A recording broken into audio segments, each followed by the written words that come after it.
हाँ जी दोस्तों, सत श्री अकाल। अनुसूचित जाति एक्ट SC ST एक्ट बड़ा ही लोगों के विच जदों तो ये एक्ट बनया उदों तो बहुत ही इस एक्ट की गलत धारणा जी पैदा की गई है कि भाई इसका दुरुपयोग होंदा है। हद हो गई है। वड्डे वड्डे उद्योगपति देश का अरबां लखां करोड़ां रुपया का घपला करके 1.5 लाख करोड़ रुपए के घपले करके तुर जाते हैं। किसी ते कोई कार्रवाई नहीं। देश नूं लुटिया उन्होंने, देश नूं। जिन्ने भी होर भाईचारे है, मैं जिहड़े GST की चोरी करने वाले है वो देख लो, देश नूं शरेआम लुटदे है, कोई कार्रवाई नहीं। किड्डे वड्डे वड्डे करप्शन के केस है, कोई कार्रवाई नहीं। जे कार्रवाई हुंदी है तो ऐं बच जाते हैं। ठीक है। जे शरेआम रिश्वतखोरी चल रही है, कोई केस नहीं, शरेआम हाले भी चल रही है। बाकी भाईचारे आपो अपनियां जथेबंदियां बना के, जिवें कि किसान जथेबंदियां, वो वड्डे वड्डे अपने हक्कां लई लड़दे हैं ना। लड़ना भी चाहिए, हर किसी नूं हक है। तो फिर गरीब लोग जदों अपने हक्कां लई लड़दे है, जे कोई कानून उन्हां दे पक्ष दे विच आउंदा है तो फिर उहनूं उसे कानून नूं फेर रिडार ते लै लिया जांदा है। हाँ भाई, गरीबां लई कानून कोई बण क्यों गया? हुण तुसीं ये देख लो कि अंकड़े बोलदे आ, सरकारी अंकड़े बोलदे आ। सुप्रीम कोर्ट ने भी मन्निया, ਵੱਖ-ਵੱਖ ਜੱਜਮੈਂਟਾਂ ਆਉਂਦੀਆਂ। Supreme court, honourable supreme court ਵੀ ਇਹ ਕਹਿ ਰਹੀ ਹੈ ਕਿ ਭਾਈ ਇਹਨਾਂ ਲੋਕਾਂ ਤੇ ਸਦੀਆਂ ਤੋਂ ਜਿਹੜਾ ਅਤਿਆਚਾਰ ਚੱਲ ਰਿਹਾ ਸੀ, ਉਹ ਅਤਿਆਚਾਰ ਨੂੰ ਠੱਲ ਪਾਉਣ ਲਈ ਕਾਨੂੰਨ ਦੀਆਂ ਸਖਤ ਜਿਹੜੀਆਂ ਪ੍ਰੋਵੀਜ਼ਨਸ ਬਣਾਈਆਂ ਗਈਆਂ ਸੰਵਿਧਾਨ ਦੇ ਅੰਦਰ, ਪਰੰਤੂ ਇਹਨਾਂ ਲੋਕਾਂ ਦੇ ਉੱਪਰ ਜਿਹੜਾ ਅਤਿਆਚਾਰ ਰੁਕਣ ਦਾ ਨਾਂ ਨਹੀਂ ਲੈ ਰਿਹਾ। ਕਈ ਵਾਰ ਤਾਂ ਸੁਪਰੀਮ ਕੋਰਟ ਦੇ ਏਡੇ ਸਖਤ ਪਹਿਰੇ ਵੀ ਜਿਹੜੇ ਹੈ ਆਪਣੀਆਂ ਜੱਜਮੈਂਟਾਂ ਦੇ ਵਿੱਚ ਜ਼ਿਕਰ ਕੀਤੇ ਆ ਕਿ ਅਸੀਂ ਇਹਨਾਂ ਨੂੰ ਹਾਲੇ ਵੀ ਐਲੀਅਨ ਮੰਨਦੇ ਆ, ਕਿਸੇ ਹੋਰ ਹੀ ਗ੍ਰਹਿ ਤੋਂ ਆਇਆ ਹੋਇਆ ਮੰਨਦੇ ਆ। कमाल की गल है, SC ST एक्ट ते इन्ना ज्यादा विरोध क्यों? क्योंकि यह गरीबां की रखिया लई कानून है। जे गरीबां नूं जात के नाम ते प्रताड़ित किया जाता, शरेआम हाले भी लोग बोलते हैं, ठीक है, शरेआम उन्होंने जात के नां ते प्रताड़ित किया जाता, जात के नां ते जिहड़ी है उन्होंने नफरत की जाती है। ते किसी भी मैनू लगता कि धार्मिक रहनुमा ने नहीं क्या होना कि तुसी किसी नूं जात के नां ते प्रताड़ करो। उन्होंने तो अव्वल अल्लाह नूर उपाया कुदरत के सब बंदे, एक नूर ते सब जग उपजया, कौन भले को मंदे। खास करके साडे गुरु ग्रंथ साहब जी तो यही उपदेश करते हैं कि जात पात नूं मनन वाला तो इंसान ही नहीं हुंदा। जात का गर्भ ना कर मूर्ख गवारा, इस जात ते चले बहुत विकारा। हुण परंतु शरेआम जाति जिहड़ी प्रथा है ਉਹ ਜਿਹੜਾ ਪਹਿਲਾਂ ਦੇ ਜਿਹੜੇ ਧਰਮ ਸ਼ਾਸਤਰਾਂ ਤੋਂ ਹੁੰਦੀ ਆਉਂਦੀ ਜਟਲ ਵਿਵਸਥਾ, ਉਹ ਸਿੱਖ ਧਰਮ ਦੇ ਵਿੱਚ ਵੀ ਪ੍ਰਵੇਸ਼ ਕਰ ਗਈ। ਤੇ ਇਸ ਵੇਲੇ ਜਾਤ ਦੇ ਨਾਮ ਤੇ ਸ਼ਰੇਆਮ ਪ੍ਰਤਾੜਿਤ ਕਰਨਾ ਉਹ ਲਗਾਤਾਰ ਜਾਰੀ ਹੈ। ਅੰਕੜੇ ਬੜੇ ਘੱਟ ਹੈ, ਕਹਿੰਦੇ ਜੀ ਕਈ ਸਟੇਟਾਂ ਦੇ ਵਿੱਚ ਤਾਂ ਜਿਹੜਾ ਹੈਗਾ ਬਹੁਤ ਜ਼ਿਆਦਾ ਅੰਕੜੇ ਹੈ SC ST ਐਕਟ ਦੇ ਤਹਿਤ ਅਤਿਆਚਾਰ ਹੋਣ ਵਾਲੇ, ਪਰੰਤੂ ਕਈ ਸਟੇਟਾਂ ਦੇ ਵਿੱਚ ਜਿਹੜਾ ਹੈ ਉਹ SC ST ਐਕਟ ਤਹਿਤ ਸ਼ਿਕਾਇਤਾਂ ਹੀ ਨਹੀਂ ਪ੍ਰਾਪਤ ਹੁੰਦੀਆਂ। इस करके जो एक्ट हुण अमेंड हो के स्ट्रोंग बनया तो वो तहत यह कहा गया कि जिथे किते SC ST एक्ट के तहत, अनुसूचित जाति एक्ट के तहत ज्यादा शिकायतां आउंदियां तो उत्थे भाई एक्सक्लूसिव कोर्ट स्थापित करो, जिथे घट शिकायतां आउंदियां उत्थे स्पैशल कोर्ट्स स्थापित करो। एक्सक्लूसिव कोर्ट दे विच एक्सक्लूसिव PP भी नियुक्त किए जाने चाहिए है, ते जिहड़े PP हुंदा सरकारी वकील, ते स्पैशल कोर्टां दे विच स्पैशल वकील भी नियुक्त किए जाने चाहिए है। हुण वो सिर्फ ते सिर्फ SC ST एक्ट नूं डील करनगे। स्पैशल कोर्ट का मतलब उस कोर्ट दे विच ही SC ST एक्ट जिहड़ा वो जाऊगा। ते स्पैशल कोर्टां नूं स्पीडी ट्रायल करन दे भी हुक्म है। जदों चार्जशीट एक बारी बन गई, चार्ज फ्रेम हो गए, तो उस तो बाद 2 महीनों के विच जिहड़ा है as per SC ST act statutory imperative है कि भाई इनू 2 महीनों के विच ट्रायल नूं खत्म करना हुंदा है। परंतु इत्थे तां 15-15 साल, 10-10, 15-15 साल केस लटकते रहते, कोई ध्यान ही नहीं दिंदा। हाले कहते जी असियां नूं इंसाफ मिलता, कित्थे इंसाफ मिलता? जिहड़े दबे कुचले लोग है उन्हां दी आवाज़ बनी सी साडे गुरु साहिबान, उन्होंने कहा सी गरीब मजलूमां दी रखिया करनी है। ठीक है, सारे शरेआम दुरुपयोग कर रहे हैं। आ किन्नियां मुफ्तखोरियां सबसिडियां के रूप दे विच तुसीं सारे ही जानते हो कि सब तो वध जिहड़ा है मुफ्तखोरियां दा जिहड़ा फायदा है वो वड्डे लोकां नूं ही हो रहा है। ਜਿਹੜੇ ਵਿਕਸਿਤ ਲੋਕ ਆ ਉਹਨਾਂ ਨੂੰ ਸਭ ਤੋਂ ਵੱਧ ਮੁਫਤਖੋਰੀਆਂ ਦਾ ਜਿਹੜਾ ਫਾਇਦਾ ਹੋ ਰਿਹਾ। ਗਰੀਬਾਂ ਨੂੰ ਤਾਂ ਐਵੇਂ ਰੂੰਗੇ ਦੇ ਨਾਮ ਤੇ ਸਿਰਫ ਸਬਸਿਡੀਆਂ ਜਿਹੜਾ ਦੇ ਕੇ ਕਹਤੇ ਹਾਂਜੀ ਤੁਹਾਨੂੰ ਸਹੂਲਤਾਂ ਦਿੱਤੀਆਂ ਜਾ ਰਹੀਆਂ, ਉਹ ਤਾਂ ਸਿਰਫ ਸ਼ੋਸ਼ਾ ਹੀ ਹੈ। ਉਹ ਤਾਂ ਐਵੇਂ ਥੋੜਾ ਬਹੁਤਾ ਨਾਮ ਹੀ ਕੀਤਾ ਜਾਂਦਾ ਰੂੰਗੇ ਦੇ ਰੂਪ ਦੇ ਵਿੱਚ। ਚਲੋ ਕੁੱਲ ਮਿਲਾ ਕੇ SC ST ਐਕਟ ਦੀ ਗੱਲ ਕਰਦੇ ਆ। ਬੜੇ ਲੋਕਾਂ ਇਹ ਐਕਟ ਬਣ ਕੀ ਗਿਆ, ਲੋਕਾਂ ਦੇ ਹੁਣ ਹਿੱਕ ਤੇ ਸੱਪ ਲੇਟਦੇ ਆ ਕਿ ਯਾਰ ਇਹਦੀ ਦੁਰਵਰਤੋਂ ਹੁੰਦੀ ਹੈ। ਹੁਣ ਗੱਲ ਕਰਦੇ ਆ, ਜਦੋਂ ਕੋਈ SC ST ਐਕਟ ਦੀ ਕੰਪਲੇਂਟ ਲੈ ਕੇ ਜਾਂਦਾ ਤਾਂ ਥਾਣਿਆਂ ਦੇ ਵਿੱਚ ਪਹਿਲਾਂ ਤਾਂ ਉਸੇ ਵਕਤ ਹੀ ਉਸ ਬੰਦੇ ਨੂੰ ਘਿਰਨਾ ਦੀ ਨਜ਼ਰ ਨਾਲ ਦੇਖਿਆ ਜਾਂਦਾ। ਪਹਿਲੀ ਗੱਲ ਤਾਂ ਉਹ ਵਿਚਾਰੇ ਡਰਦੇ ਥਾਣੇ ਵੜਦੇ ਹੀ ਨਹੀਂ, ਤੇ ਜੇ ਵੜਦੇ ਆ ਕਿਸੇ ਨੂੰ ਲੈ ਕੇ ਜਾਂਦੇ ਆ ਤਾਂ ਉੱਥੇ ਫਿਰ ਉਹਨਾਂ ਨੂੰ ਜਿਹੜਾ ਹੈ ਜਲੀਲ ਕੀਤਾ ਜਾਂਦਾ ਹੈ। ਜਦੋਂ ਕਿਤੇ ਦਰਖਾਸਤ ਫੜ ਲਈ ਜਾਂਦੀ ਹੈ ਤਾਂ ਉਹਨੂੰ ਡਾਇਰੀ ਨੰਬਰ ਨਹੀਂ ਦਿੱਤਾ ਜਾਂਦਾ, ਜੇ ਡਾਇਰੀ ਨੰਬਰ ਮਿਲ ਵੀ ਜਾਂਦਾ ਤਾਂ ਉੱਤੇ FIR ਨਹੀਂ ਦਰਜ ਹੁੰਦੀ।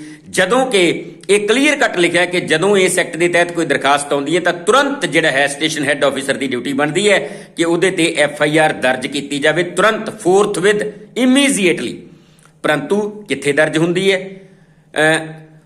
ਉਲਟਾ ਉਹਨਾਂ ਨੂੰ ਇਹ ਕਹਿ ਕੇ ਪ੍ਰਤਾੜਿਤ ਕੀਤਾ ਜਾਂਦਾ ਕਿ ਨਹੀਂ ਭਾਈ ਇਹ ਤਾਂ ਕੰਪਲੇਂਟ ਬਣਦੀ ਨਹੀਂ, ਤੂੰ ਜਨਰਲ ਗਵਾਹ ਲੈ ਕੇ ਆ। ਇਹ ਬੜਾ ਵੱਡਾ ਜਿਹੜਾ ਹੈ ਧੱਕਾ ਹੈ ਗਰੀਬ ਲੋਕਾਂ ਨਾਲ।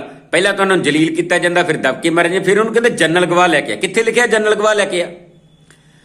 ਚੈਪਟਰ 4A ਸੈਕਸ਼ਨ 15A ਦੇ ਤਹਿਤ ਰਾਈਟਸ ਆਫ ਵਿਕਟਿਮਸ ਐਂਡ ਵਿਟਨੈਸਿਸ ਦਾ ਇਹ ਚੈਪਟਰ ਹੈ, ਚੈਪਟਰ 4A। ਉਹਦੇ ਵਿੱਚ ਵਿਟਨੈਸ ਦੀ ਡੈਫੀਨੇਸ਼ਨ ਲਿਖੀ ਹੋਈ ਹੈ। ਉਹਦੇ ਵਿੱਚ ਡੈਫੀਨੇਸ਼ਨ ਦੇ ਵਿੱਚ ਇਹ ਕਿਹਾ ਗਿਆ ਕਿ ਵਿਟਨੈਸ ਉਹ ਹੁੰਦਾ ਹੈ ਜਿਹੜਾ ਕਿਸੇ ਵਾਕਿਆ ਦੇ ਸਹੀ ਸਮੇਂ ਦੀ ਜਾਣਕਾਰੀ ਰੱਖਦਾ ਹੋਵੇ ਤੇ ਉਸ ਵਾਕਿਆ ਦੇ ਵੇਲੇ ਸਹੀ ਜਾਣਕਾਰੀ ਉਹਦੇ ਕੋਲ ਹੋਵੇ। ਉਸ ਜਾਣਕਾਰੀ ਦੇ ਤਹਿਤ ਜਿਹੜਾ ਹੈ ਕੋਈ ਵੀ ਲਾਫੁਲ ਅਥਾਰਟੀ ਹੈ ਉਹ ਕਾਨੂੰਨ ਨੂੰ ਇੰਪਲੀਮੈਂਟ ਕਰਨ ਦੇ ਸਮਰੱਥ ਹੋਵੇ, ਤੇ ਜਾਂ ਉਹਨੂੰ ਉਹ ਜਿਹੜਾ ਵਿਟਨੈਸ ਹੈ ਉਹ ਇੰਨੀ ਸਹੀ ਜਾਣਕਾਰੀ ਪ੍ਰਦਾਨ ਕਰੇ ਕਿ ਕਾਨੂੰਨ ਦੀ ਸਹੀ ਵਰਤੋਂ ਕਰਦਿਆਂ ਹੋਇਆਂ ਸਮਰੱਥ ਲਾਫੁਲ ਅਥਾਰਟੀ ਹੈ ਜਿਹੜੀ ਉਸ ਕਾਨੂੰਨ ਨੂੰ ਇੰਪਲੀਮੈਂਟ ਕਰ ਸਕੇ। ਬਸ ਇੰਨੀ ਡੈਫੀਨੇਸ਼ਨ ਹੈ ਵਿਟਨੈਸ ਦੀ। ਕਿੱਥੇ ਲਿਖਿਆ ਕਿ ਜਨਰਲ ਗਵਾਹ ਹੋਣਾ ਚਾਹੀਦਾ? ਹਾਂ, ਕਿਧਰੇ ਨਾ ਕਿਧਰੇ ਐਸੇ ਫੈਸਲੇ ਜ਼ਰੂਰ ਆਏ ਆ ਕਿ ਬਲੱਡ ਰਿਲੇਸ਼ਨ ਤੇ, ਜਿਵੇਂ ਮੰਨ ਲਓ ਉਹਦਾ ਸਕਾ ਭਰਾ ਹੋਵੇ, ਉਹਦੀ ਪਤਨੀ ਹੋਵੇ, ਉਹਦਾ ਪੁੱਤਰ ਹੋਵੇ, ਉਹ ਕਹਿੰਦੇ ਕਿ ਇਹਦੇ ਪਰਿਵਾਰਕ ਮੈਂਬਰ ਸੀਗੇ। ਪਰੰਤੂ ਜਦੋਂ ਕੋਈ ਹੋਰ ਮੈਂਬਰ ਪਿੰਡ ਦਾ, ਭਾਵੇਂ ਉਹ ਸ਼ਡਿਊਲ ਕਾਸਟ ਮੈਂਬਰ ਹੀ ਕਿਉਂ ਨਾ ਹੋਵੇ, ਜਾਂ ਕਿਸੇ ਕੋਈ ਵੀ ਐਨੀ ਇੰਡੀਪੈਂਡੈਂਟ ਵਿਟਨੈਸ, ਉਹਦੀ ਵੈਲਿਊ ਉਨੀ ਹੁੰਦੀ ਹੈ। ਪਰੰਤੂ ਇਹ ਬਿਲਕੁਲ ਗਲਤ ਨੋਸ਼ਨ ਹੈ। ਜਾਣ ਬੁੱਝ ਕੇ ਸ਼ਰੇਆਮ ਧੱਕਾ ਕੀਤਾ ਜਾਂਦਾ ਉਹਨਾਂ ਨਾਲ ਕਿ ਨਹੀਂ, ਜਾਂ ਤੂੰ ਪਹਿਲਾਂ ਜਨਰਲ ਗਵਾਹ ਲੈ ਕੇ ਆ, ਅਸੀਂ ਫੇਰ ਹੀ ਤੇਰੀ ਜਿਹੜੀ ਆ ਉਹ SC ST ਐਕਟ ਤਹਿਤ ਜਿਹੜੀ ਕੰਪਲੇਂਟ ਦਰਜ ਕਰਾਂਗੇ। ਉਹ ਭਾਈ ਇਹਦੀਆਂ ਕੰਪਲੇਂਟਾਂ ਹੁੰਦੀਆਂ ਕਿੰਨੀਆਂ ਕੁ ਹੈ? ਇਹ ਤਾਂ ਹਾਲੇ ਵੀ ਇਸ ਪ੍ਰਤੀ ਇੰਨਾ ਗਿਆਨ ਨਹੀਂ ਲੋਕਾਂ ਨੂੰ ਕਿ ਕੰਪਲੇਂਟ ਜਿਹੜੀ ਹੈ ਉਹ ਕਰਨੀ ਕਿਵੇਂ ਹੈ। ਫਿਰ ਜੇ ਕੰਪਲੇਂਟ ਹੋ ਵੀ ਜਾਂਦੀ ਹੈ, ਕਿਧਰੇ ਕੋਈ ਟਾਵੀਂ ਇੱਕ ਅੱਧੀ FIR ਹੋ ਵੀ ਜਾਂਦੀ ਹੈ, ਤਾਂ ਫਿਰ ਉਹ ਜਦੋਂ ਚਲਾਨ ਪੇਸ਼ ਹੋਣ ਤੋਂ ਬਾਅਦ ਫਿਰ ਅਦਾਲਤਾਂ ਦੇ ਵਿੱਚ ਵੀ ਉਹਨਾਂ ਨੂੰ ਇੰਨਾ ਜ਼ਿਆਦਾ ਨਿਆਂ ਨਹੀਂ ਮਿਲਦਾ, ਕਿਉਂਕਿ ਟਰਾਇਲ ਬੜੇ ਲੰਬੇ ਚਲੇ ਜਾਂਦੇ ਹੈ। PP ਜਿਹੜੇ ਆ ਉਹ ਵੀ ਇੰਨਾ ਜ਼ਿਆਦਾ ਸੰਵੇਦਨਸ਼ੀਲਤਾ ਨਾਲ ਇਸ ਐਕਟ ਨੂੰ ਨਹੀਂ ਲੈਂਦੇ। ਉਹ ਕੋਈ ਵੀ ਕੇਸ ਕਢਾ ਕੇ ਦੇਖ ਲਓ ਕਿ ਇਸ ਕੇਸ ਦੀ ਸਪਿਰਿਟ ਦੇ, ਐਕਟ ਦੀ ਸਪਿਰਿਟ ਦੇ ਅਨੁਸਾਰ SC ST ਐਕਟ ਦਾ ਕੇਸ ਉਹ ਕਿੰਨਾ ਕੁ ਸੰਵੇਦਨਸ਼ੀਲਤਾ ਨਾਲ ਅਦਾਲਤਾਂ ਵੱਲੋਂ ਲਿਆ ਜਾਂਦਾ ਹੈ, ਜਾਂ PP ਕਿੰਨਾ ਕੁ ਸੰਵੇਦਨਸ਼ੀਲ ਹੈ ਉੱਥੇ। ਜਾਣ ਬੁੱਝ ਕੇ ਅੰਕੜੇ ਘੱਟ ਦਿਖਾਏ ਜਾਂਦੇ ਆ, ਅਤਿਆਚਾਰ ਬਹੁਤ ਹੁੰਦੇ ਆ ਗਰੀਬਾਂ ਤੇ, ਜਾਣ ਬੁੱਝ ਕੇ ਅੰਕੜੇ ਘੱਟ ਦਿਖਾਏ ਜਾਂਦੇ SC ST ਐਕਟ ਦੇ, ਤੇ ਤਾਂ ਕਿ ਉੱਥੇ ਐਕਸਕਲੂਸਿਵ ਕੋਰਟ ਨਾ ਸਥਾਪਿਤ ਹੋਣ। ਐਕਸਕਲੂਸਿਵ ਕੋਰਟ ਦਾ ਮਤਲਬ ਹੁੰਦਾ ਉਹ ਖਾਸ ਅਦਾਲਤ ਜਿਹੜੀ ਸਿਰਫ ਤੇ ਸਿਰਫ SC ST ਐਕਟ ਤਹਿਤ ਜਿਹੜੇ ਦਰਜ ਹੋਏ ਕੇਸਾਂ ਨੂੰ ਡੀਲ ਕਰੂਗੀ, ਹੋਰ ਕਿਸੇ ਕੇਸ ਨੂੰ ਡੀਲ ਨਹੀਂ ਕਰਨਾ। ਇਸ ਕਰਕੇ ਜਾਣ ਬੁੱਝ ਕੇ SC ST ਐਕਟ ਤਹਿਤ ਜਿਹੜੇ ਮਾਮਲੇ ਘੱਟ ਦਰਜ ਕੀਤੇ ਜਾਂਦੇ ਤਾਂ ਕਿ ਉੱਥੇ ਐਕਸਕਲੂਸਿਵ ਕੋਰਟ ਨਾ ਕਿਧਰੇ ਸਥਾਪਿਤ ਹੋ ਜੇ। ਤੇ ਜੇ ਘੱਟ ਜਿਹੜੇ ਕੰਪਲੇਂਟਾਂ ਦਰਜ ਹੁੰਦੀਆਂ ਤਾਂ ਉੱਥੇ ਸਪੈਸ਼ਲ ਕੋਰਟ ਬਣਦੀ, ਤੇ ਸਪੈਸ਼ਲ ਕੋਰਟਾਂ ਜ਼ਿਆਦਾਤਰ ਬਾਕੀ ਕੇਸਾਂ ਨੂੰ ਤਰਜੀਹ ਦਿੰਦੀਆਂ, ਤੇ ਜਿਹੜੇ ਇੱਕਾ ਦੁੱਕਾ ਕੇਸ SC ST ਐਕਟ ਦੇ ਹੁੰਦੇ ਆ ਉਹਨਾਂ ਨੂੰ ਬੜਾ ਘੱਟ ਸਮਾਂ ਮਿਲਦਾ ਹੈ, ਤੇ ਫਿਰ ਉੱਥੇ ਜਿਹੜਾ ਟਰਾਇਲ ਹੈ, ਸਪੀਡੀ ਟਰਾਇਲ ਹੈ, ਉਹ ਸਿਰਫ ਕਾਗਜ਼ਾਂ ਦੇ ਤੱਕ ਹੀ ਸੀਮਿਤ ਰਹਿ ਜਾਂਦਾ, ਕਿਉਂਕਿ SC ST ਐਕਟ ਦੇ ਕੇਸ ਅਦਾਲਤਾਂ ਵਿੱਚ ਵੀ 10 ਤੋਂ 15 ਸਾਲ ਲੰਬਿਤ ਚਲੇ ਜਾ ਰਹੇ ਆ ਤੇ ਉਹਨਾਂ ਨੂੰ ਕਿਧਰੇ ਵੀ ਇਨਸਾਫ ਨਹੀਂ। ਹੁਣ ਤੁਸੀਂ ਆਪ ਹੀ ਦੱਸੋ ਕਿ ਕਿੰਨਾ ਕੁ ਇਨਸਾਫ ਹੈ ਗਰੀਬਾਂ ਨੂੰ?